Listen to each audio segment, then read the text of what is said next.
J'ai joué pour 1% de la réussite de certaines personnes dans les équipes. 2% peut-être, mais au-delà, sincèrement, la réussite des uns et des autres est entièrement liée à ce qu'ils vont mettre en œuvre pour le faire. Là, si tu pouvais donner, par exemple, pour des distributeurs en marketing de réseau là, qui nous regardent et qui se disent « Ok, moi j'ai du mal à avoir des distributeurs qui sont engagés parce que j'ai du mal à vraiment leur faire avoir une motivation profonde à travers leur activité », quels seraient les conseils que tu pourrais donner Dans les stats, c'est hyper clair. Tu as 5% des gens qui iront au sommet. Tu en as 10% qui vont en faire un business de complément de revenus, au final, dans la durée. Et puis, alors, tu as tout le reste. Alors, ça fait quand même beaucoup. Ça fait 85% des gens qui vont venir et ne pas démarrer. Le fait de penser que n'importe qui, quelle que soit son expérience, quel que soit son CV, quel que soit ce qu'il ait fait avant, peut réussir. Et de façon XXL s'il le souhaite. Moi, c'est quelque chose qui m'a juste émerveillée. Je me permets de faire cette pause sur cette vidéo YouTube pour te partager aujourd'hui que si tu fais partie des distributeurs qui aiment pouvoir gagner en formation, qui aiment aujourd'hui pouvoir découvrir des méthodologies qui sont différentes, avoir des manières de penser différentes, et c'est super important du coup à prendre en compte, j'ai créé justement la plus grosse communauté de formation en francophonie 100% gratuite, qui est une communauté sur Skool où tu vas pouvoir avoir accès à des lives, à des formations, à des outils que tu vas pouvoir utiliser dans ton marketing de réseau. Donc si tu souhaites rejoindre cette fameuse communauté, tu vas voir le lien dans la description et pouvoir du coup intégrer la fameuse communauté Skool MLM 2.0. On se retrouve du coup à l'intérieur. Let's go. On se retrouve ici sur cette nouvelle vidéo du podcast Liberty Talk où j'ai un invité très spécial. On va aborder une thématique qui est un peu différente de ce que vous pouvez voir à travers la chaîne. Aujourd'hui, on va aborder la thématique de comment et pourquoi aujourd'hui le MLM peut rendre une femme beaucoup plus leader à travers sa vie et par rapport aussi également à d'autres thématiques. Et j'ai la meilleure personne aujourd'hui à travers ce podcast afin de pouvoir vous partager justement cette thématique qui est Emmanuel, qui a pu bâtir des résultats extraordinaires à travers le marketing de réseau et qui a un parcours qui est totalement atypique aussi également par rapport à cette industrie-là.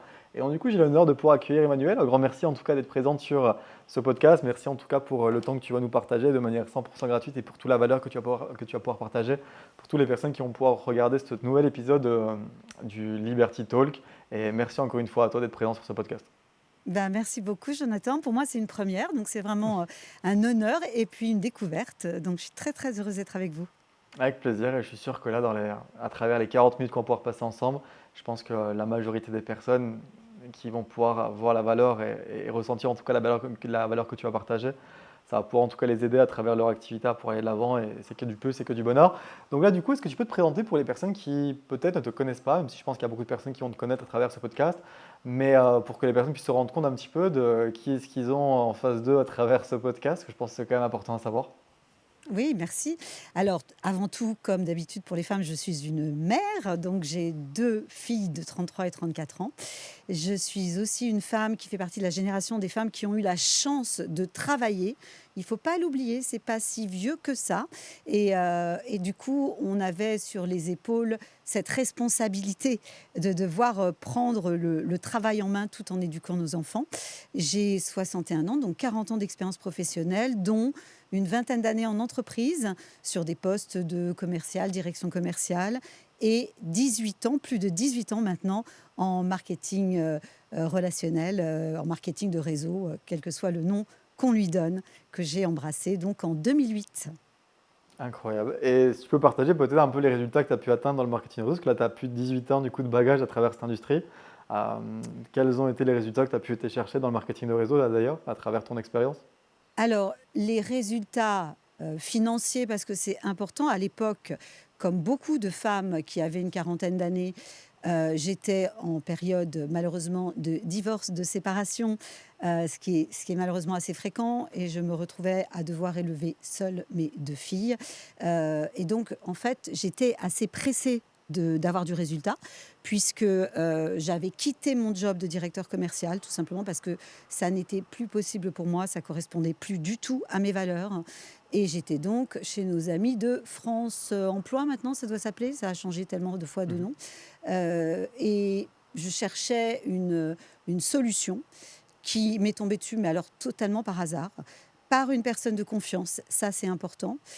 Et très rapidement, en 5 ans, j'ai eu la chance, parce que j'ai eu le désir de professionnaliser les choses. C'est vrai que quand je suis arrivée à l'époque, c'était pas encore super pro. Et moi, je venais du monde de l'entreprise, j'avais besoin de professionnaliser En 5 ans, on a été capable de créer en tant que groupe 1 million de points, c'est l'équivalent de la monnaie mondiale, Mhm. par mois de chiffre d'affaires, ce qui est un très gros chiffre Incroyable. d'affaires. Et moi-même, d'ailleurs, je m'y attendais absolument pas. Et environ 5 800 distributeurs, sachant que dans ce métier, les gens font le job un peu, beaucoup, passionnément, à la folie ou plus du tout. Donc chacun travaille sur le nombre d'heures qu'il veut. Ça ne fait pas des équivalents ETP, évidemment. Ok, incroyable en tout cas, et je pense que ça pourrait inspirer en tout cas pas mal de personnes. Mais là, du coup, j'ai une question quand même à poser qui est intéressante, parce que du coup, toi qui étais déjà dans le monde de l'entreprise avant de démarrer le marketing de réseau, justement, c'est un peu la thématique du leadership, etc. On en a parlé aussi un petit peu avant le podcast.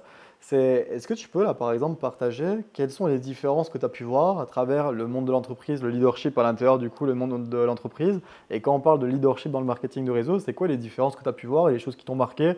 Et les choses même peut-être que tu as dû peut-être désapprendre pour réapprendre, les choses où tu as dû t'adapter peut-être, ça a été quoi les différences? Les différences sont vraiment énormes. Et ça m'a d'ailleurs posé quelques difficultés au départ. Au départ, on va dire pendant les 5 premières années, parce que le leadership en entreprise, j'ai envie de dire que c'est presque facile parce qu'il y a une hiérarchie. Donc à partir du moment où vous êtes le patron, les gens sont quasi obligés de vous écouter. Alors ça demande quand même de la vision, hein. Il faut de la vision, il faut quand même euh, inspirer les gens un minimum, mais enfin en entreprise, c'est même pas une obligation, hein, d'inspirer ses collaborateurs. Il faut les motiver. J'ai envie de dire que c'est pas une obligation non plus. En tous les cas, à l'époque, ça ne l'était pas. Et il faut les diriger plutôt que les guider. C'était finalement une posture qui était pas forcément la mienne parce qu'en fait, même moi, je ne savais pas que j'étais plutôt très très sensible et que du coup, ça me convenait pas du tout. Mais j'ai quand même mis une vingtaine d'années pour m'en rendre compte. Donc, au bout de ce temps-là, je me suis rendu compte que j'avais besoin d'autre chose. Je savais pas quoi. Et en plus, j'ai un souvenir qu'en école de commerce, quand on nous avait présenté le modèle économique du marketing de réseau, qui existe depuis tellement longtemps, à l'époque, c'était Amway, American Way of Life, Mhm. qui est un truc ancien, qui consistait à faire des réunions dans le domicile des ménagères de plus de 50 ans. J'avais dit, mais jamais de ma vie, on ne me verra faire ça. Et la vie est amusante, puisque finalement, quand j'ai été contactée pour participer à cette industrie, d'abord, je n'avais pas du tout compris que c'était du marketing de réseau. En plus, je me suis rendu compte que je ne savais pas du tout ce que c'est. La plupart des gens qui ne sont pas de l'industrie ne savent pas ce que c'est. Ils ont une opinion, mais ils ne savent pas ce que c'est. Et, euh, et du coup, j'ai mis du temps à me rendre compte que le leadership dans ce métier, c'était pas seulement savoir s'exprimer en public, avoir une grosse voix et savoir se battre, ce qui était un peu la nécessité en entreprise, mais que c'était au contraire avoir l'envie d'aider les autres, ce qui en plus est absolument génial pour moi parce que c'est la fondation de ma maison. Moi, j'ai toujours eu ça depuis que je suis toute petite. J'ai un frère handicapé et donc je me suis retrouvée dans un milieu dans lequel, évidemment, aider les autres, c'est très, très important.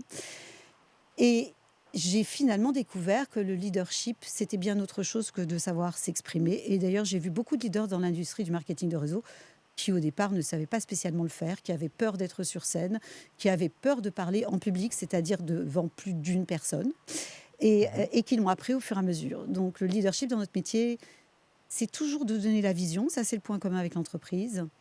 C'est de donner l'envie aux gens de se mettre en action. Et ça, c'est un vrai challenge.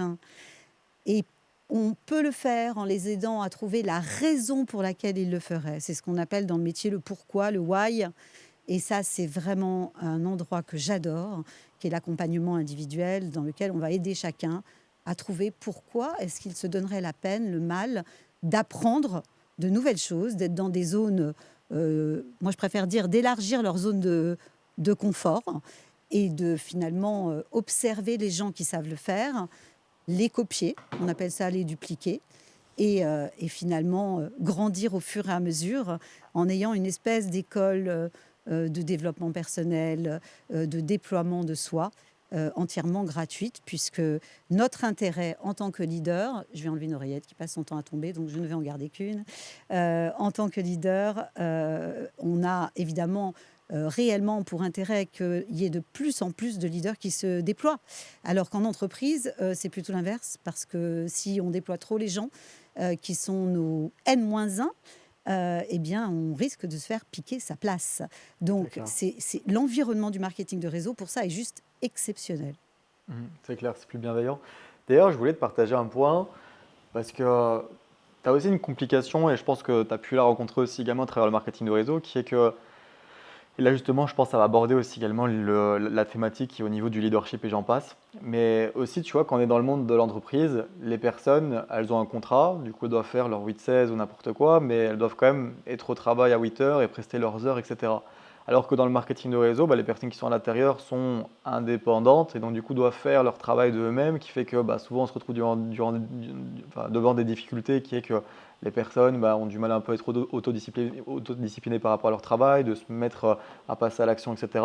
Est-ce que tu as vu une différence aussi également par rapport à ça, sur le fait que bah, quand on est dans le monde de l'entreprise, c'est quand même plus facile de faire travailler les personnes, et dans le marketing du réseau, un petit peu plus compliqué, parce que là, les gens font les choses pour eux, ils n'ont pas vraiment d'obligation au-dessus d'eux, ils font un peu ce qu'ils veulent en somme. Est-ce que tu as vu une différence par rapport à ça, toi de ton côté? Alors, pour moi, c'est plutôt une question de prisme, de façon de voir les choses. En entreprise, on a un contrat contre des horaires, et quand on Mhm. est cadre, c'est pire, parce qu'on a un contrat contre des horaires non dits, induits, qui sont 8h, 20h. Mhm. Pour autant, ça ne veut pas dire qu'on travaille de 8h à 20h, et ça n'aurait aucun sens, parce qu'on ne peut pas être créatif intelligemment quand on fait des horaires pareils. Mais c'est le Bien sûr. monde de l'entreprise, et c'est comme ça. Ça a un peu changé hein, avec le Covid, avec le télétravail. Dieu merci, il a fallu une pandémie pour que les choses deviennent plus intelligentes. Dans le marketing de réseau, c'est un contrat de volontariat. C'est la personne qui décide qu'elle va se mettre en action. Il y a des gens pour qui c'est très facile et d'autres pour qui ça l'est moins. Et un petit tips pour les gens pour qui c'est difficile, c'est surtout de ne pas rester chez soi. C'est d'aller dans des lieux voilà, de travail collaboratif, ou dans un café, ou dans ce qu'ils veulent, mais surtout de ne pas rester à la maison. Ça, c'est vraiment pour moi un piège de rester à la maison, parce que bah, on est tenté par plein de trucs, et là, du coup, le temps au travail est élastique dans le mauvais sens du terme. Et c'est d'ailleurs assez intéressant, parce que quand on rencontre des personnes qui souhaitent rejoindre, on leur demande bah, tu souhaites créer quel revenu et pour combien d'heures au travail. Et il y a beaucoup de personnes qui répondent temps plein. Et moi, je leur dis, mais c'est quoi pour toi un temps plein? Et quand on fait vraiment réfléchir les gens sur ce qui est important pour eux en termes de comment j'ai envie de travailler, puisque le marketing de réseau, c'est une façon différente de travailler. Euh, Nous, on leur conseille vraiment d'avoir des moments de ressources. C'est un métier d'énergie. Donc, si on reste assis devant son bureau toute la journée, clairement, l'énergie ne peut pas rester stable. On va leur suggérer d'aller marcher, d'aller prendre l'air, d'aller voir la mer pour ceux qui sont dans le sud comme moi. Mhm. Donc, et moi, je leur recommande surtout de travailler dans un lieu qui n'est pas le leur et dans lequel il y a d'autres personnes au travail. Voilà, il y a plein moi, j'aime beaucoup aussi les bars des grands hôtels. Alors, ça dépend des villes dans lesquelles on est. Mais moi, je suis une ancienne parisienne. Et dans les grands hôtels parisiens, tu peux avoir le plaisir d'être dans un environnement magique. Et puis, voilà, de passer voilà, une partie de ta journée dans cet environnement. Et ça te permet aussi de rencontrer des gens. C'est clair. Donc, mais oui, bien sûr, il est plus dur de faire travailler. Et d'ailleurs, ce n'est pas notre objectif. Notre objectif, ce n'est pas de faire travailler les gens. C'est plus intelligent que ça. C'est de comprendre comment fonctionne la personne pour qu'elle puisse faire les actions qui lui correspondent, qui sont alignées avec qui elle est, qui la mettent en joie, qu'elle aime faire, hein, pour qu'elle gagne de l'énergie et non pas qu'elle en perde.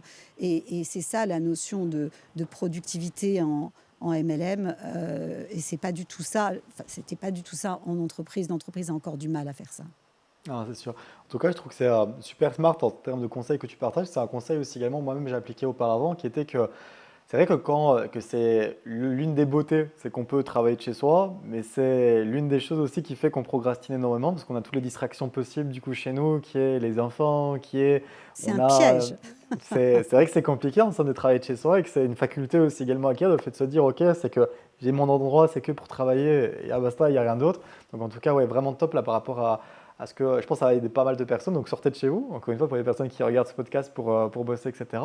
Et je voulais là te poser justement une autre question par rapport là, justement à ce qu'on partageait, par rapport au fait euh, qu'il y a un point que tu relevais, tu vois, qui était par rapport là, du côté un peu humain et le fait de les actions qu'on partage en fait aux personnes et les actions que tu partageais toi à travers les personnes qui étaient dans ton réseau, c'était évidemment de manière beaucoup plus individuelle comme tu le partageais. C'était OK par rapport à telle personne, par rapport à sa situation, par rapport à ce qu'elle a envie de développer, par rapport à... Bon, des fois, il y a des choses qu'on doit développer, mais même si on n'a pas envie de le faire, parce qu'il y a des choses qu'on peut quand même ne pas refuser parce qu'on a envie de le faire. Mais en l'occurrence, c'est toi, tu t'adaptais vraiment là à la personne pour lui donner du coup les méthodologies ou stratégies qui pouvaient lui permettre de pouvoir aller chercher les objectifs que la personne s'était fixés.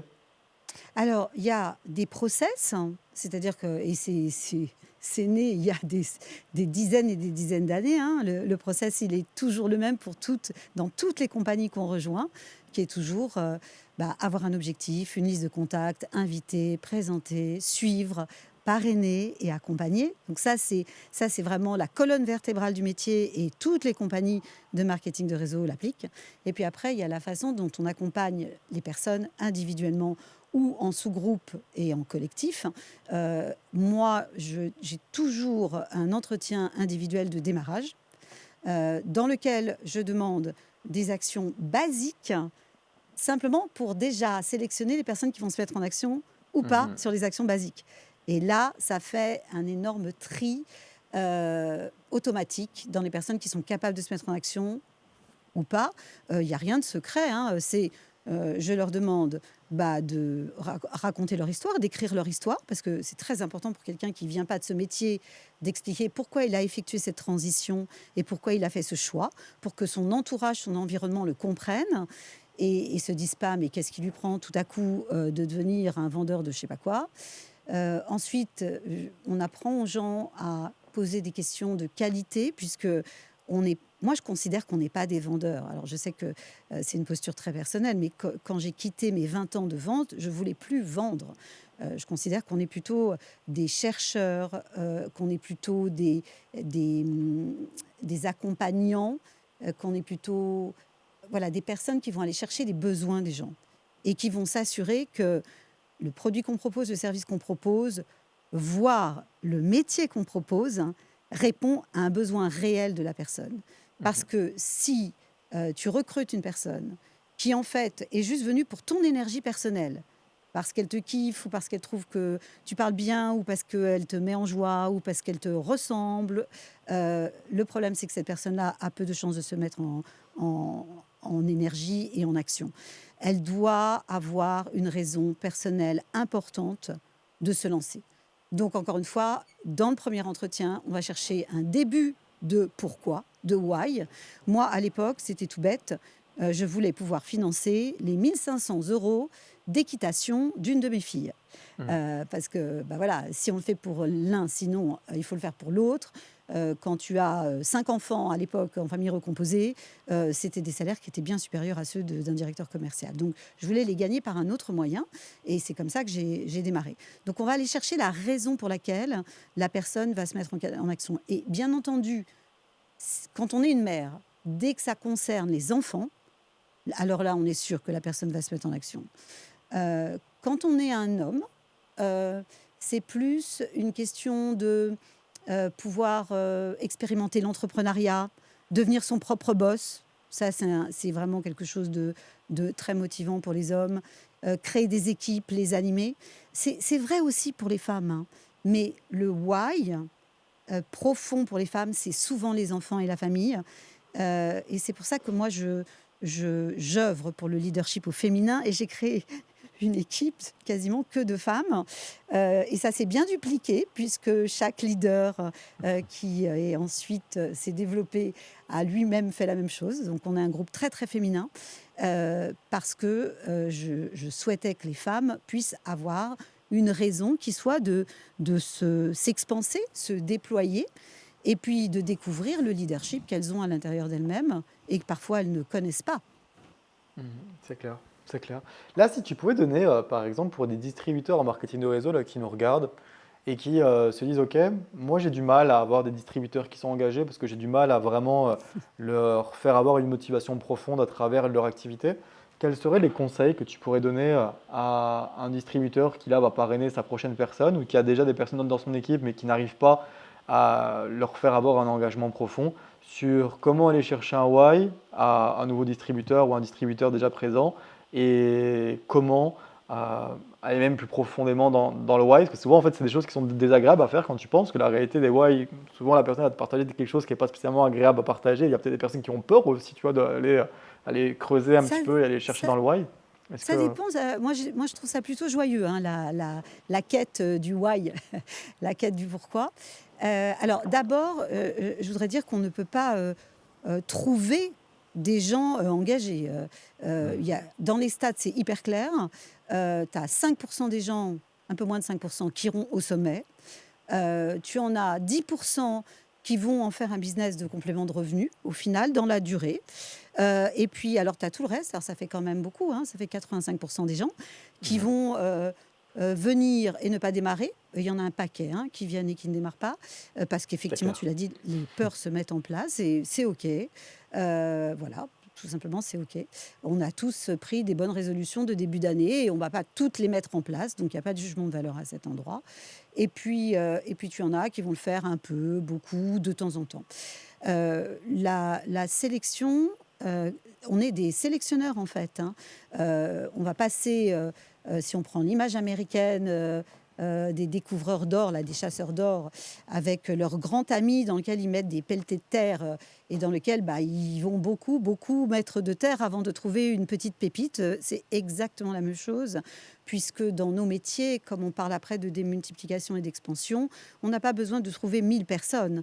Il y a, dans des règles extrêmement strictes anti-pyramidales, tu as un nombre de personnes à trouver. Et en l'occurrence, ensuite, chacune va faire la même chose et dans des conditions financières très strictes, tu vas pouvoir toucher de l'argent sur un certain nombre de niveaux.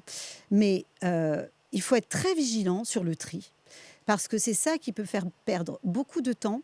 C'est ça aussi qui tue un peu notre industrie parce que tu as plein de gens qui disent « mais j'ai déjà essayé et ça n'a pas marché, ça n'a pas fonctionné ». Oui, mais OK, mais en fait, qu'est-ce que tu as fait pour que ça fonctionne? Et nous, on est vraiment des sélectionneurs. C'est-à-dire qu'on va aller avoir le plus de discussions possible avec le plus de gens possible, et c'est le premier cadeau qu'offre cette industrie, c'est d'ouvrir au monde et d'aller rencontrer des gens qu'on n'aurait sans doute jamais rencontrés si on n'avait pas décidé de faire ce métier. Moi, j'ai rencontré des milliers de personnes, des dizaines de milliers, et dont certaines aujourd'hui sont devenues vraiment des amies et des amies profondes. C'est même devenu, je sais que tout le monde n'entend pas la réalité, la profondeur de cela, mais moi, c'est devenu une famille réelle, plus que ma famille de sang originaire, pour des tas de raisons, puisqu'on est finalement un très petit comité dans ma famille d'origine. Et c'est vraiment les personnes de l'équipe aujourd'hui qui représentent ma famille. Moi, je suis jamais aussi heureuse que quand je suis avec eux. Alors, pour revenir sur ta question du why, c'est pas simple parce qu'en fait, personne ne s'est jamais posé la question de savoir pourquoi il fait ce qu'il fait. Parce que C'est clair. quand il a été salarié, tout simplement, il fait ce qu'il fait pour gagner de l'argent. Voilà. Personne ne va volontairement dans un building s'asseoir dans un ordinateur avec des objectifs qui augmentent chaque année, avec un patron sur le dos, par vocation en fait. Voilà, il y va parce qu'il doit gagner de l'argent. C'est clair. Dans notre métier, c'est différent. Dans notre métier, c'est un choix. Et on ne doit pas choisir de le faire pour la personne qui nous parraine, on doit choisir de le faire pour soi. Et on doit trouver ce que ça pourrait nous apporter. Et là, c'est le rôle du parrain ou de la marraine de poser des questions. Et pourquoi faire? Et pourquoi faire? Et pourquoi faire? Et qu'est-ce que ça t'apportera? Et comment tu te sentiras? Et qu'est-ce que tu feras quand tu gagneras le montant que tu souhaites gagner? Et est-ce qu'il y a d'autres étapes? Et quel temps tu souhaites mettre en face? Et en ayant tout ce questionnement, on va de plus en plus en profondeur. En France, on est parfois un peu, mais t'es de la police, quel est le sens de... Enfin, on n'aime pas ça, c'est pas dans nos gènes, c'est très anglo-saxon en fait, cette capacité à dialoguer en profondeur et en authenticité avec quelqu'un. Et les why, de toute façon, évoluent au fur et à mesure du temps. Moi, au début, je voulais 1 500 € pour, je ne sais plus quel était le nom du cheval, en demi-pension, et de la selle, et du veto, et du pédicure du cheval, et de l'ostéo du cheval, bref. Plutôt ping-pong hein, comme activité pour les enfants, c'est moins cher. Mais clairement, quand j'ai atteint rapidement d'ailleurs les 1 500 €, bah, je me suis dit pourquoi pas le double. Je ne m'étais pas autorisée à me dire que je pourrais remplacer mon salaire de directeur commercial au départ. Et puis je suis arrivée au double, et puis je me suis dit bah, pourquoi pas le double. Et là, je suis arrivée aux 6 000 € que j'avais quand j'étais directeur commercial. Et puis finalement, bah, après, évidemment, quand les fondations sont solides, c'est plus à propos de nous et ça se démultiplie. Alors, c'est plus à propos de nous, bien sûr, qu'on a la responsabilité de tracer la route, de montrer le chemin, de guider, parce qu'il y a plein de fausses trappes dans ce métier. Et surtout, c'est un véritable métier, ce que tout le monde n'a pas vraiment compris. Et on garde un rôle. Et moi, aujourd'hui, après 18 ans, je suis toujours impliquée, voilà, quelques heures par jour, pour inspirer le plus grand nombre, pour participer à des événements, même pour les organiser, pour faire en sorte que, bah, voilà, au niveau national ou au niveau à minima européen, on puisse voilà, montrer aux gens que c'est possible. Et surtout, moi, ce qui m'a le plus plu dans ce métier, c'est que c'est possible quel que soit notre âge. Alors, à partir de 18 ans, nous, ça va de 18 à 85.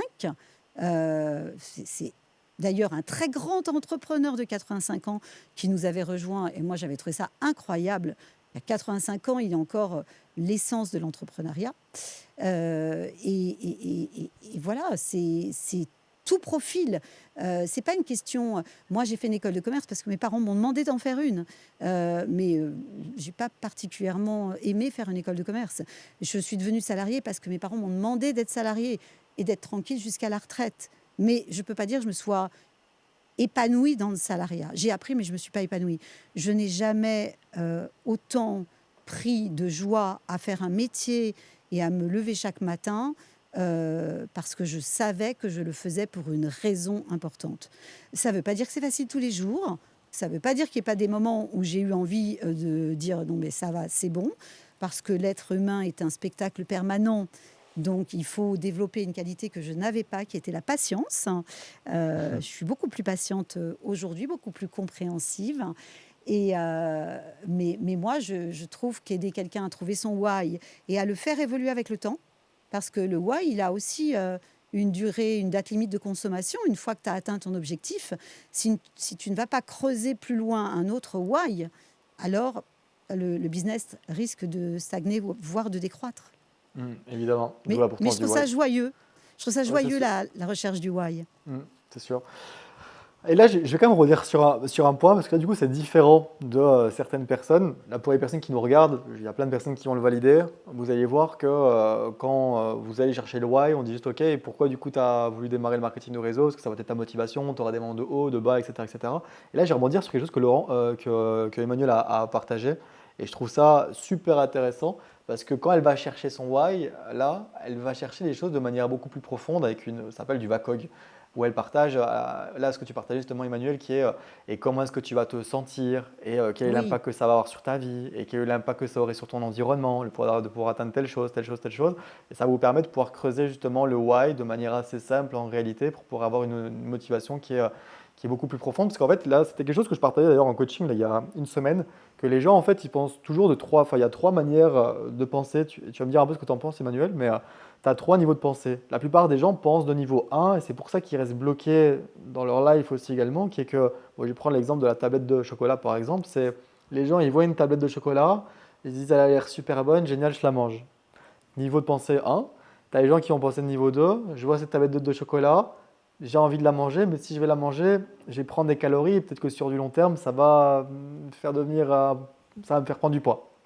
Pensez à niveau 2, et pensez à niveau 3 qui est, je vois cette tablette de chocolat, elle m'a l'air super bonne, mais si je la mange, je vais prendre des calories, sur du long terme, ça va me faire avoir du poids, et peut-être que je vais même avoir des problèmes de santé, avoir du diabète, et peut-être développer des choses.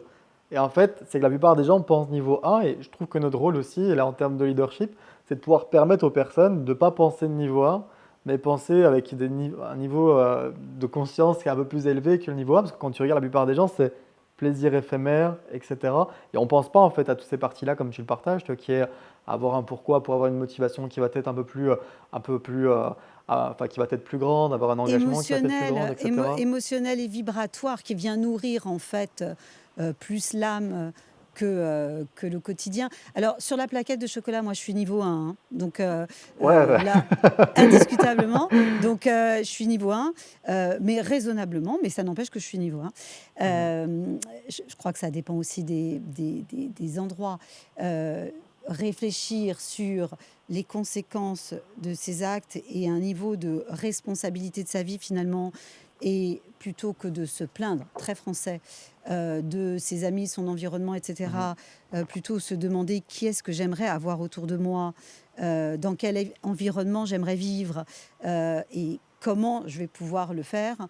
Bah, je trouve que c'est plus intéressant, mais honnêtement, je ne l'ai découvert que quand je suis rentrée dans cette industrie. Moi, j'ai eu la Ah. chance d'être parrainée par de l'international. Donc, j'ai été parrainée par des Américains. Et les Américains ont un mode de pensée, un mindset qui est tellement différent de la France. Et j'ai tellement adoré leur prisme, leur façon de voir les choses, la profondeur, voilà. Après, on aime ou on n'aime pas les États-Unis. Puis alors, en ce moment, c'est un peu touchy, mais ça passera. Mhm. Mais sincèrement, en termes de mindset entrepreneurial et le fameux you can do it, le fait de penser que n'importe qui, quelle que soit son expérience, quel que soit son CV, quel que soit ce qu'il ait fait avant, peut réussir et de façon XXL s'il le souhaite. Moi, c'est quelque chose qui m'a juste mais émerveillée. Quand j'ai été à la première convention, j'ai vu des gens de toutes les couleurs, de toutes les tailles, avec des cheveux, sans les cheveux, beaux, pas beaux, même si c'est très subjectif, néanmoins, il y a quand même des critères. Et j'ai vu une personne en fauteuil roulant. Je me suis dit, mais qu'est-ce que c'est que cette entreprise? Moi, je viens d'entreprises qui ne sélectionnaient que des écoles de commerce. Je n'avais que les gens qui pensaient de la même façon que moi et qui n'avaient pas tellement envie de faire en sorte que leurs équipes atteignent le même niveau de pensée. Si on revient au leadership, euh, moi, je suis persuadée que tout être humain a du leadership au plus profond de lui-même. Par contre, sa vie ne lui a pas permis de le mettre en action, de le découvrir, de le faire remonter à la surface. On n'a pas tous eu la chance, voilà, d'être dans des environnements qui favorisent ça. Et le MLM, c'est un environnement qui favorise le leadership, qui favorise. Alors ça commence, hein, le leadership, par faire un peu de travail sur soi, d'où la notion de développement personnel. Là, il y a du boulot. Et moi, c'est pareil, j'ai vraiment connu, enfin, le développement personnel, pour moi, c'était pour les gens perchés, hein, Mhm. quand j'étais avant en entreprise. Je ne savais même pas ce que c'était. Et j'ai découvert ça extrêmement tardivement. Donc là, je vais donner de l'espoir à tous ceux qui commencent plus jeunes que moi. Moi, j'ai commencé à 44 ans. C'est que ouais, j'ai découvert le développement personnel par le biais de cette industrie à 44 ans. Et alors, entre le moment où vous le découvrez et le moment où vous le mettez en œuvre, bah, ça dépend des gens. Mais en tous les cas, quelqu'un qui va appliquer le développement personnel, puis ceux qui vont ensuite aller à un niveau supérieur et s'intéresser aux lois universelles, s'ils sont ouverts à ça, vont aller évidemment beaucoup plus vite que les autres et trouver le leadership qui est le leur. Hein. Parce qu'on n'a pas. Le leadership, pour moi, c'est pas quelque chose d'unique, il est spécifique à chacun. Je pense là à des personnes du groupe qui étaient extrêmement timides, qui n'osaient pas monter sur scène, qui considéraient que monter sur scène, c'était parler de soi. Non, monter sur scène, c'est partager pour inspirer, c'est montrer que la personne que j'étais à l'époque, franchement, n'avais pas une très grande admiration pour cette personne-là. Avec le recul, il y a plein de choses que je n'aimais pas, peut devenir quelqu'un d'autre. C'est la même personne, mais c'est une personne qui a déployé des choses beaucoup plus positives qu'elle ne déployait à l'époque. La fameuse meilleure version de soi, Mhm. qui est un peu un Graal, parce que si on arrive sur la planète, et ça c'est un avis hyper personnel, et qu'on reste la même personne du début à la fin, moi, toute petite, j'ai jamais compris le concept. Hein. Je me suis dit, non, mais à quoi ça sert? Donc, déjà petite, je me disais, mais Donc on meurt et à quoi t'as servi? Et c'est le côté contribution, à aider d'autres personnes, à trouver leur why, ce qui leur permet justement de se mettre en action et à trouver leur leadership. C'est ça en fait qui me dit, bah ok, je ne serais pas passé pour rien. Et le marketing de réseau est un moyen en plus de toucher beaucoup plus de personnes. Parce que si j'avais été coach, ce que beaucoup de personnes font quand elles quittent l'entreprise, bah oui, mais c'est un par un, un par un, un par un, un par un. Et ça, malheureusement, c'est long. Et C'est sur une clair. durée de vie, bah, on ne touche pas beaucoup de personnes. C'est clair. Si là, tu pouvais, pour les personnes qui nous regardent, là, il y a des personnes qui disent, OK, bon, moi, j'ai l'impression de ne pas, bon, il y a des personnes qui se disent peut-être, OK, moi, j'ai l'impression de ne pas spécialement avoir un grand leadership, etc. Quel serait là un plan d'action que tu pourrais donner aux personnes afin de pouvoir développer son leadership de manière rapide, même si c'est subjectif et que ça prend du temps, mais un plan d'action que tu pourrais donner aux personnes qui nous regardent? Alors déjà, à la base, parce que qu'on en ait conscience ou non, on a tous des sujets à travailler, et quel que soit l'âge. Donc déjà, à la base, faire même les tout petits basiques de développement personnel, les affirmations positives, vraiment les choses qui sont le bœuf à bas. Maintenant, tout est à disposition sur YouTube. Il faut voir que euh, moi, je suis quand même de la période du téléphone avec un fil accroché au mur. Et à l'époque, il n'y avait pas tout ce que vous avez aujourd'hui. Donc aujourd'hui, vous avez accès à toutes les techniques de développement personnel au monde. Donc j'ai envie de dire, surtout ne vous dispersez pas. Allez sur YouTube. Vous avez maintenant un nouvel ami, l'IA. Décrivez la personne que vous êtes. Demandez à votre IA préférée, à son sens, dans quel domaine de développement personnel, quel domaine elle doit creuser. Ça va être plein de choses différentes en fonction des gens.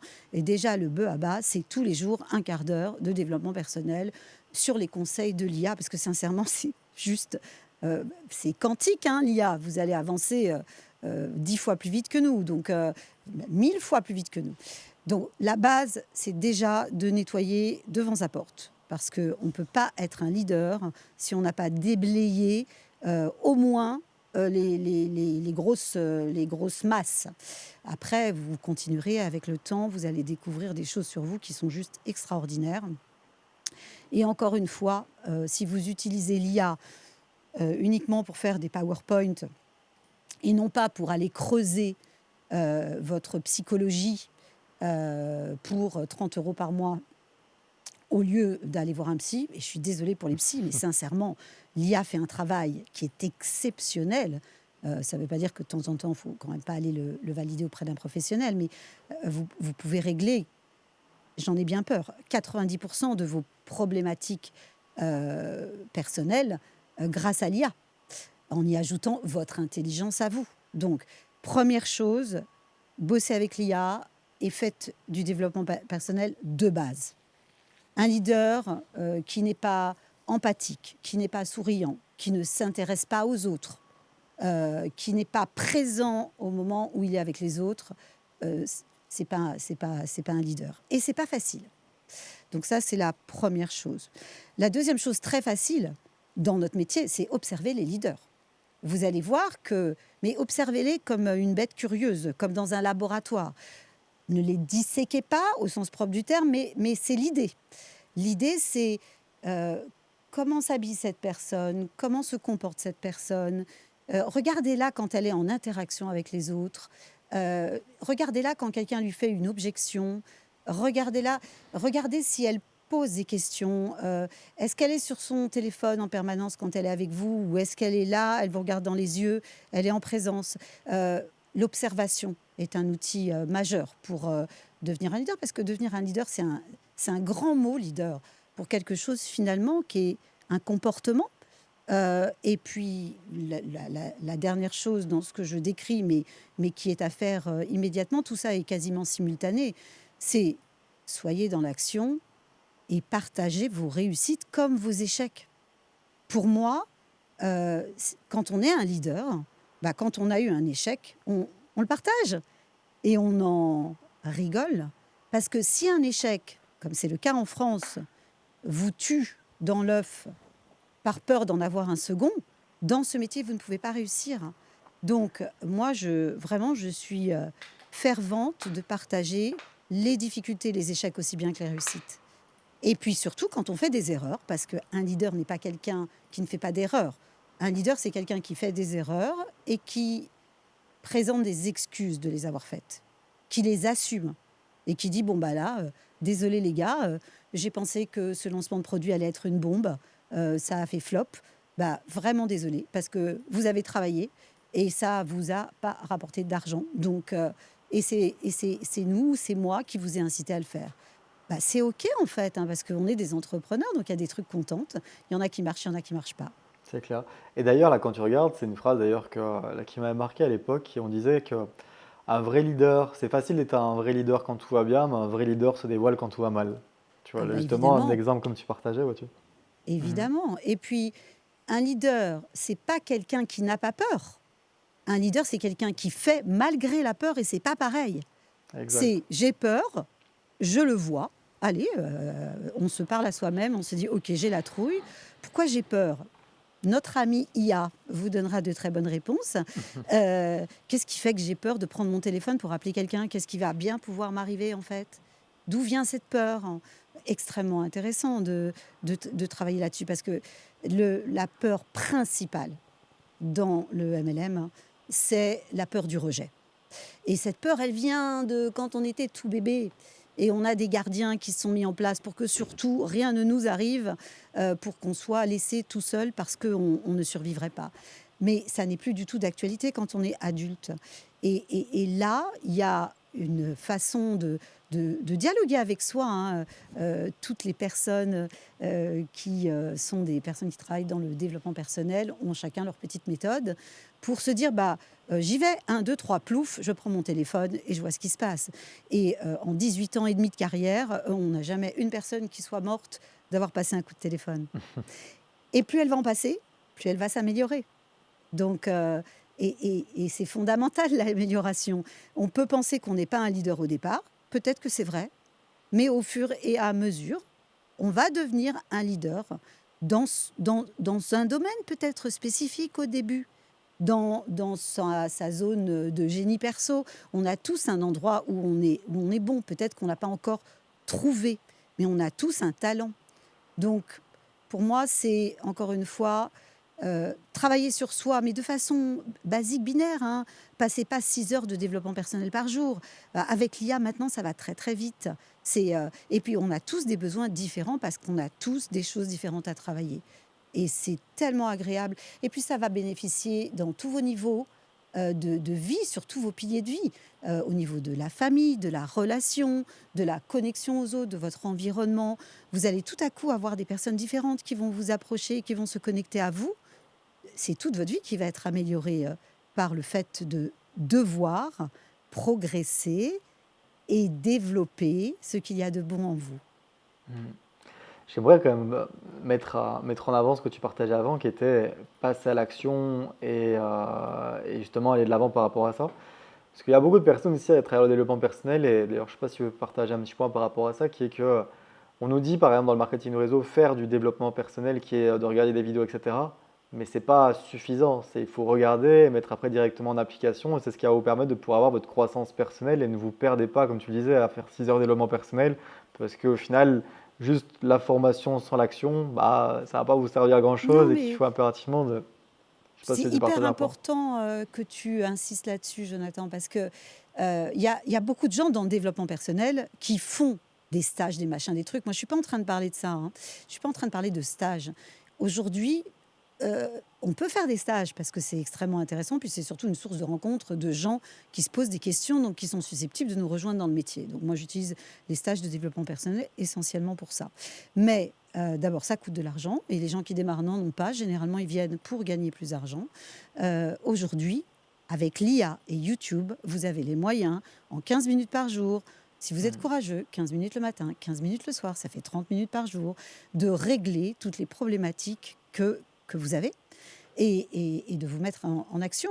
Et si dans votre marketing de réseau, vous constatez que vous n'arrivez pas à faire les actions de base, c'est-à-dire inviter, présenter, suivre, parce que sans ces trois-là, rien ne se passe, encore une fois, interrogez l'IA. Vous allez voir qu'en interrogeant l'IA intelligemment, parce que c'est vrai que l'IA ne fait que répondre à la question que vous posez, donc posez votre question sous plein de formes différentes. Après avoir présenté votre type de tempérament pour qu'elle vous connaisse mieux, l'IA va vous donner des moyens de faire autre chose que juste 1, 2, 3 plouf quand on a peur de sauter dans la piscine, qui est quand même la méthode la plus rapide, mais tout le monde ne le fera pas. Donc voilà, vous allez trouver vos réponses parce que votre parrain marraine n'est pas là pour pouvoir vous développer personnellement. D'ailleurs, la phrase le dit d'elle-même, hein, vous développer personnellement, c'est votre responsabilité. Vous mettre en action, c'est votre responsabilité. C'est pas à votre parrain marraine de vous mettre en action. Votre parrain marraine, il a déjà joué un rôle énorme en vous choisissant, en vous indiquant les outils, donc en vous donnant les bases de formation. Il y en a qui font plus que ça, mais normalement, un parrain, une marraine, il est là pour vous mettre sur les rails et vous donner les endroits où vous allez trouver les éléments pour avancer de votre côté. Puisque c'est un métier qu'on fait pour trouver de la liberté. Et si vous devenez le psychologue, le psychiatre parfois, ou le développeur perso de chaque distributeur, vous allez créer de la suractivité, bosser comme un malade, mais vous n'aurez pas les résultats financiers. Donc il faut être chacun à sa juste place dans sa responsabilité. C'est clair. Et ça, c'est important que tu partages, hein, parce que quand on commence à développer des distributeurs, etc., c'est vraiment de vous dire que pour les personnes qui nous regardent, c'est un contrat 50-50. Vous devez donner les 50% de la partie du travail qui est de donner toutes les compétences, donner le meilleur que vous-même, enfin, que vous pouvez, afin de pouvoir la connecter à tout ce qu'il lui faut pour aller chercher le succès qu'elle doit aller chercher de son côté, et d'un point de vue d'une croissance personnelle aussi. Mais le fait de se dire que vous n'êtes pas là à taper vos doigts sur son téléphone pour qu'elle passe à l'action, pour qu'elle fasse les choses. Donc il y a Alors ça, 50-50, mais... le 50-50, pour le coup, je ne suis pas d'accord. J'ai un avis différent. Dis-moi. Après développement personnel. J'ai un avis différent parce que 50% du temps donné à un distributeur qui démarre, la personne au bout de 5 distributeurs, elle est débordée. Pour moi, c'est plutôt 20-80. Le distributeur, il monte son entreprise, il monte son business, il monte son revenu. C'est normal qu'il fasse 80% du boulot. Moi, je suis plutôt sur 20-80. C'est un avis extrêmement personnel. Mais par contre, ce que je vais faire, c'est que je vais optimiser en démultipliant. C'est-à-dire que si j'ai 5 distributeurs, je vais créer un call hebdo, de façon à ce que mes 5 distributeurs qui démarrent en même temps puissent poser leurs questions, parce qu'en plus, il y a des gens qui n'osent pas poser des questions, parce qu'ils ont peur qu'on trouve que la question est ridicule, blablabla, toujours cette peur du rejet. Donc, je vais mettre les distributeurs en même temps sur un call collectif collaboratif. Et puis, quand j'en aurai 10, ils seront 10. Et puis, quand j'en aurai 30 ou 40, ils seront dissociés par niveau, parce que les questions ne sont pas les mêmes. Mais je vais économiser mon temps, parce qu'encore une fois, mon objectif, c'est de créer de la liberté.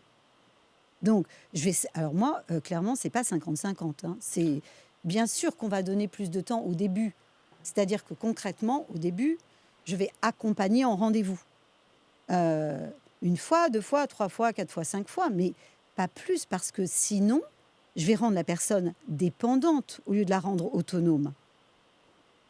Plus elle va me voir en rendez-vous, plus elle va flipper de ne pas être capable de dire exactement ce que je dis. Mais moi, j'ai 18 ans d'expérience et je ne peux pas faire autrement. Donc, je ne vais pas biberonner. Je l'ai fait. Hein. Alors, je le dis avec d'autant plus d'expérience que je l'ai fait trop longtemps. Et ça m'a beaucoup freinée. Moi, je considérais que j'étais responsable du succès de mes distributeurs. Mais non, on a une obligation de moyens, mais pas de résultats. Tout simplement parce qu'on ne fait pas les actions à la place des gens. Obligation de moyens, oui, absolument. Ouais, non, je suis entièrement d'accord avec toi. Le 50%, c'était pas, je passe 50% de mon temps, sinon évidemment, on est perdu. Tu vois, comme tu partages, on rentre dans des cases comme par exemple, je materne les personnes et je crée des assistés dans des personnes qui sont indépendantes. Et l'objectif, comme tu partages, c'est pouvoir faire passer une personne de la dépendance à l'indépendance à travers son marketing de réseau. Et là, d'ailleurs, c'est un point sur lequel j'aimerais rebondir là, avec toi. C'est vrai que tu as pas mal de personnes qui commencent à bâtir une petite équipe, 3, 4, 5 personnes. Oui. On est souvent là, on veut que tout le monde réussisse, monde de bisounours, et du coup on passe du temps avec tout le monde. À la limite, quelqu'un il va commencer même à faire les graphismes sur Canva de la personne, etc., sa place, etc., etc. Qu'est-ce que tu peux partager justement? Parce que c'est pas un service qu'ils leur rendent. Du coup, je sais pas si tu veux partager quelque chose par rapport à ça. Bon, Mais il y a plein de choses à partager là-dessus. D'abord, je me suis rendu compte très récemment, comme quoi, au bout de 18 ans, je me suis rendu compte que, alors qu'on était des structures non hiérarchisées, puisqu'on est vraiment des structures plates, hein, où il y a pas de patron, tout le monde est distributeur, hein, quel que soit le niveau de son réseau, la taille de son réseau, on est tous des distributeurs. Je me suis rendu compte récemment que les gens rétablissaient une hiérarchie. Alors j'ai vraiment été très surprise là-dessus. Comment j'ai découvert ça? Par une expérience pas sympa. Un leader historique a décidé de partir voilà, faire autre chose, tout à fait son droit, mais évidemment, un leader historique, il y a de l'affect qui s'est mis en place. Encore une fois, c'est la famille, donc c'est toujours, alors j'ai dit toujours erreur, c'est potentiellement émotionnellement douloureux de voir quelqu'un avec qui on a travaillé pendant plusieurs années euh, partir. Et la plupart du temps, dans le marketing de réseau, on observe que quand un grand leader part, toute la famille, la généalogie, finalement, au fur et à mesure, s'écroule. Mhm. Et, et là, c'est incompréhensible, en fait, du point de vue de la structure de ce métier. On est tous des entrepreneurs, on bosse tous pour soi et pas pour la dame ou le monsieur. Et donc, si la personne qui est ce qu'on appelle une upline, un parrain ou une marraine, décide de s'en aller, c'est OK. Ça change en fait finalement pas grand-chose, à part C'est clair. évidemment le lien affectif potentiel. Mais j'ai eu un contre-exemple récemment qui m'a réellement beaucoup inspiré d'un leader historique qui s'en va et qui, tout à coup, libère la capacité de leadership des gens de ses équipes. C'est assez étrange ce qui s'est passé.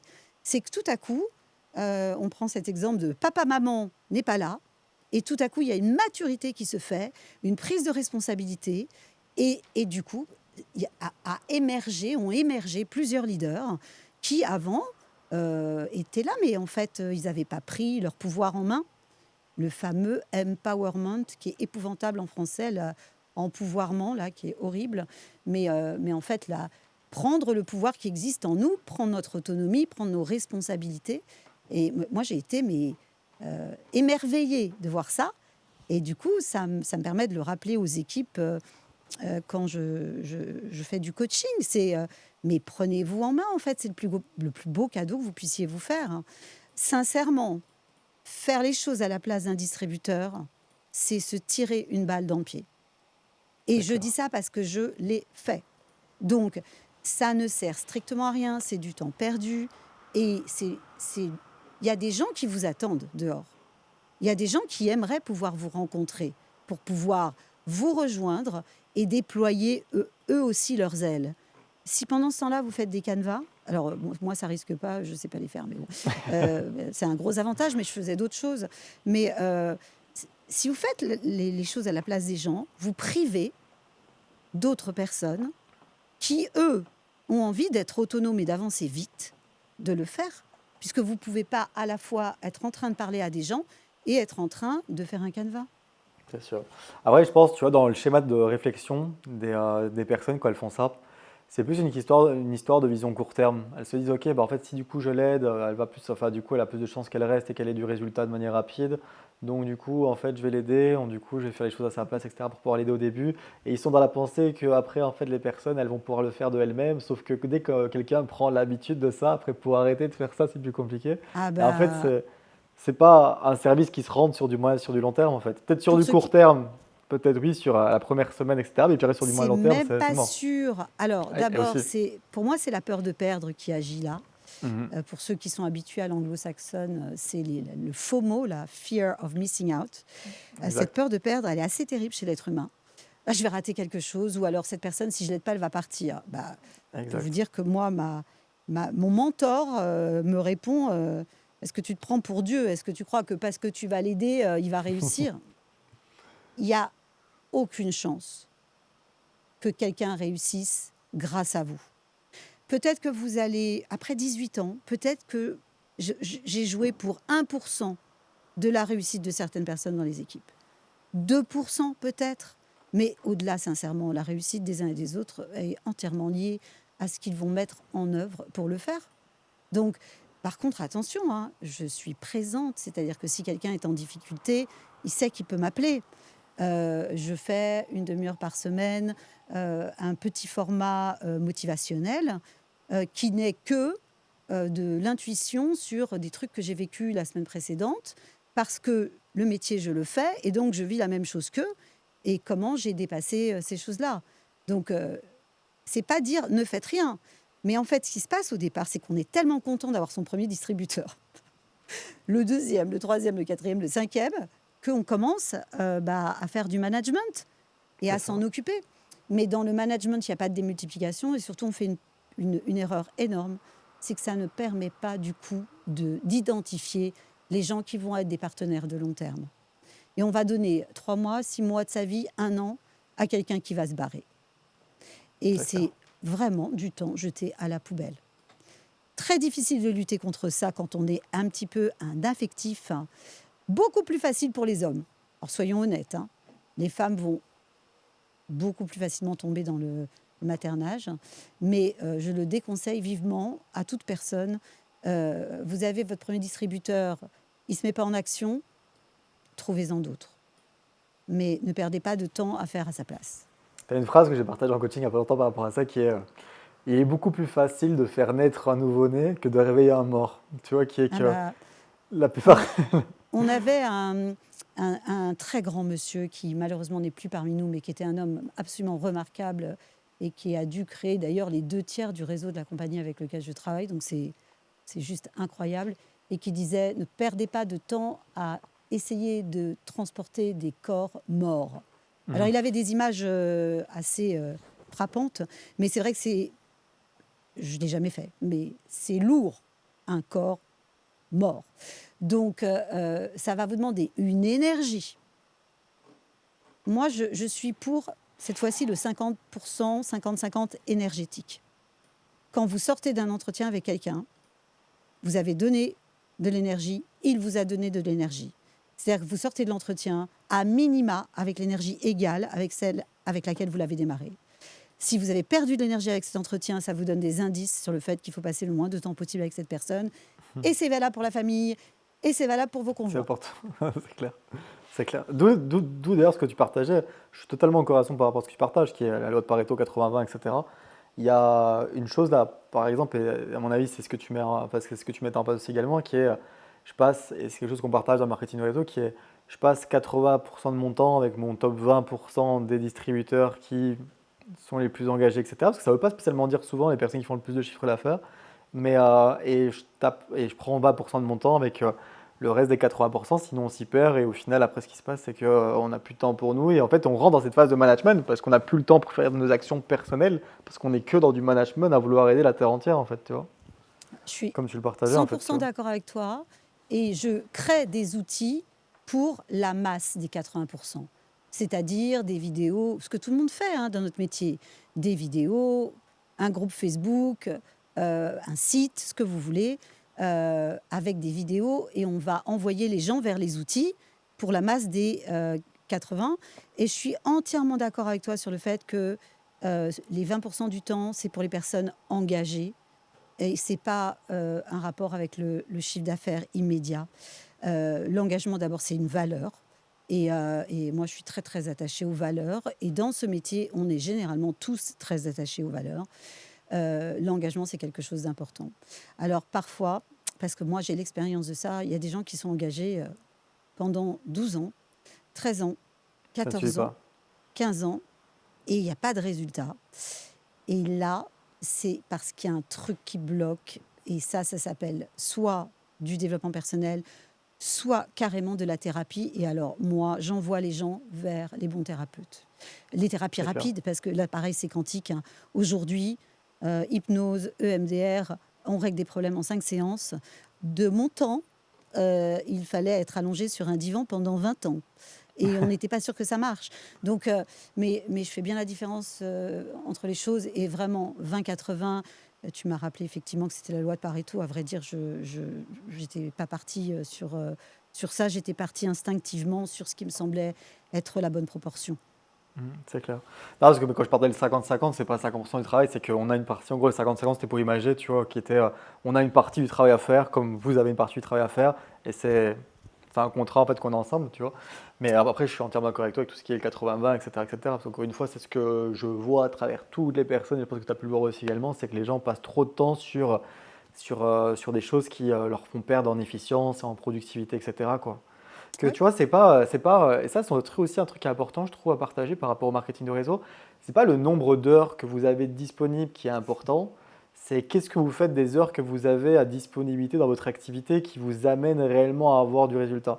Et je pense que tu pourras le partager aussi par expérience, mais quand tu regardes, tu as des personnes, elles te disent j'ai 3, 4 heures, 5 heures par jour à consacrer. Et quand tu regardes les actions qu'elles mettent dans leur activité, c'est toutes des actions qui n'amènent pas en fait du résultat de manière concrète, enfin, concrètes et, et des actions qu'elles font pour éviter d'autres actions qui leur amènent vraiment à avoir du résultat. Je ne sais oui. pas ce que tu en penses d'ailleurs, Emmanuel. On appelle ça le temps vert et le temps rouge. Et on met entre les deux le temps orange qui est la formation. Le temps vert, c'est tout ce qui peut rapporter de l'argent, c'est-à-dire se connecter à des gens et leur poser des questions de qualité pour aller en profondeur et comprendre qui ils sont et leur présenter ce qu'éventuellement la solution que nous avons entre les mains pourrait leur apporter, comment ça pourrait répondre à leurs besoins. Ça, c'est du temps vert. Donc, c'est inviter, présenter, suivre, toujours Mhm. la même histoire, Mhm. hein, toujours le cœur de ce qu'on appelle souvent le système 7. Je crois que tout le monde utilise à peu près ça. Le temps rouge, les réunions, écouter des podcasts. Alors, quand on ne fait pas autre chose, moi j'ai une règle, j'écoute toujours un podcast en faisant autre chose, en marchant, en sinon, il y a des gens, ils écoutent des heures et des heures de podcast. Alors c'est vrai que c'est passionnant, c'est intéressant, mais c'est pas ça qui va créer du revenu. Donc, mettre la bonne couleur de temps, moi j'essaye d'amener les personnes à prendre une feuille de papier, imprimer Google Agenda avec couleur vert, orange et rouge de leur semaine pour qu'ils se rendent compte, parce qu'ils ne se rendent pas compte en fait. Ils Mhm. disent, mais je ne comprends pas, j'ai travaillé, je ne gagne pas d'argent. Mais tu as travaillé, ça dépend ce que tu appelles travailler. Dans notre métier, il y a des actions qui sont génératrices de revenus. Et c'est le meilleur exemple qu'on puisse donner aux gens. Donc, quelqu'un qui ne réussit pas, je lui dis, écoute, tu vas sur du papier ou sur ton Google Agenda, mettre des couleurs sur ce que tu as fait dans la semaine et tu vas voir la couleur prédominante et tu vas voir que tu es dans le orange et le rouge. Donc, c'est normal que tu n'aies pas de résultat. Ça me fait Emmanuel parce que je fais la même chose que toi. Après, moi, la manière différente, tu vois, mais je trouve ça super cool en tout cas ce que tu partages par rapport à l'agenda, etc. Mais ouais, moi c'est pareil, je te dis, ok, tracer une colonne en deux, ok, là vous avez les actions génératrices de revenus, j'appelle ça AGR, tu vois, qui est, bon là tu partages, qui est invité, présenté et suivi, sauf que je rajoute aussi closer ou lancer un nouveau client, distributeur, Oui, etc. pour moi, le Puis suivi est dans le après, closing, mais tu as raison. ouais, c'est ça. Puis après, du coup, à gauche, là, du coup, il y a toutes les actions, création de contenu. Après, encore une fois, c'est comme tu partages, hein. C'est pas que c'est pas important à faire, c'est que c'est pas le focus qui va vous amener à avoir le plus d'argent. Mais est-ce que c'est complémentaire pour alimenter après les actions AGR? Bah, la réponse est oui. Sauf que vous Oui, passez, loi de Pareto, et comme on partageait aussi, qui est c'est ça, 80% de votre temps sur vos actions-là, et que c'est ça devrait ça, être l'inverse sur le tableau. Et quand... c'est ça. Mais ils regardent, là, comme tu montres avec l'agenda ou n'importe quoi, ils passent 80% de leur temps sur les actions non génératrices de revenus, et même pas 20% en réalité sur les actions qui ramènent de l'argent, tu vois. Mais parce que l'être humain ne se rend pas compte, ne réalise pas ce qu'il ne voit pas. Donc, le fait de le mettre sur une feuille ou sur un ordi, peu importe le support, avec des couleurs, tout à coup, sous ses yeux, ébahis, il se rend compte qu'il est en orange et rouge. Mais en fait, s'il ne le fait pas, il s'en rend pas compte. Et il a l'impression de travailler. Et puis, on sait aussi que c'est la procrastination, elle est liée à la peur de faire quelque chose. Donc, et là, boum, on revient à la case, intelligence artificielle. Voilà qui je suis, je me décris, dis-moi pourquoi j'ai peur de faire ça. Exact. Mhm. C'est aujourd'hui, sincèrement, vous avez tellement d'outils et on a tellement d'outils pour démultiplier le temps. On peut aller mais tellement plus vite. On est passé vraiment dans une génération quantique. Et en même temps, Il y a tellement de distractions qui sont arrivées que C'est ça clair, c'est fou. demande, mais voilà, parce on peut passer 6 heures, n'est-ce pas, sur les réseaux tellement c'est distrayant Mhm. et l'être humain aime la distraction. Donc bah, trouvez un moyen de vous distraire en vous connectant à des gens et comme ça vous liez, la joie au fait de déployer votre business. Incroyable. En tout cas, les amis, j'espère que vous kiffez le podcast. Je pense que c'est rempli en tout cas de valeur et que vous allez péter un câble, en tout cas en voyant toute la valeur qui a été partagée et ce qu'Emmanuel en tout cas a pu nous partager. Est-ce que, Emmanuel, parce qu'on arrive là à quasi une heure de podcast, est-ce que tu as un dernier message pour les femmes qui nous regardent et qui doutent d'elles-mêmes Oui.